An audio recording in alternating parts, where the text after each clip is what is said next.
కల్పిస్తున్నారా పోలీసులు? కల్పిస్తున్నారు. ఓకే. మహిళలకు భద్రత ఉందంటారా తెలంగాణ ఉంది, పర్లేదు.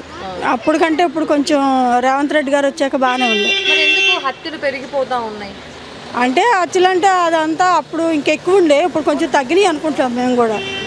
అది వాటిని మరి కఠినతరం అంటే స్ట్రిక్ట్ యాక్షన్స్ తీసుకోలేరంటారా అవి అవ్వకుండా ఉండడానికి? తీసుకుంటున్నారు కదా, తీసుకుంటారు, ఇంకా చూడాలిగా. మరి ఎందుకని మహిళల మీద ఎక్కువ అఘాయిత్యాలకు పాల్పడతా ఉంది అని చెప్పి? అంటే ఈ మనుషులు ఈ కోపాలు ఇవన్నీ ఏ మంచిగా లేక ఒకరికొకరికి దేశాలు పగల ప్రభుత్వానికి అది ఏమి లేదు వాళ్ళది ఏమి లేదు, వాళ్ళు చేస్తున్నారు కదా. అప్పుడు మీద ఇప్పుడు చాలా బెటర్. ఎక్కడ ఏదైనా జరిగినా పోలీసులు వెంటనే వస్తున్నారు, కరెక్ట్గా చర్యలు తీసుకుంటున్నారు, అంతా బాగానే ఉంది. కానీ పోలీస్ స్టేషన్కి వెళ్తే డబ్బున్న వాళ్ళకి ఒకలాగా పనిచేస్తున్నారు, డబ్బు లేని వాళ్ళకి ఇంకోలా పనిచేస్తున్నారు. అట్లేం లేదు, చూస్తున్నారు, బాగానే చేస్తున్నారు. లేని వాళ్ళకి పనులు చేస్తున్నారు, ఈక్వల్గానే చేస్తున్నారు, అదిలేం లేదు. మరి ఎవరి కోసం పనిచేయాలి అసలు పోలీస్ వ్యవస్థ?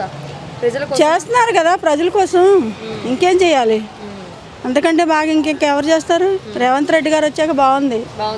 బాగుంది అంతే.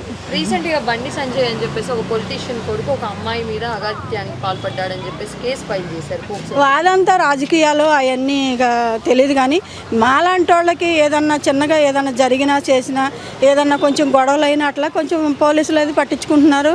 అట్లా బాగానే ఉంది. ఆ రాజకీయాలలో వాళ్ళ సంగతి అని మనకు తెలియదు కదా. ఒకవేళ అదంతా జరుగుంటే ఆ అమ్మాయికి న్యాయం జరగాలి న్యాయం జరగాలిగా, మరి న్యాయం జరగాలి.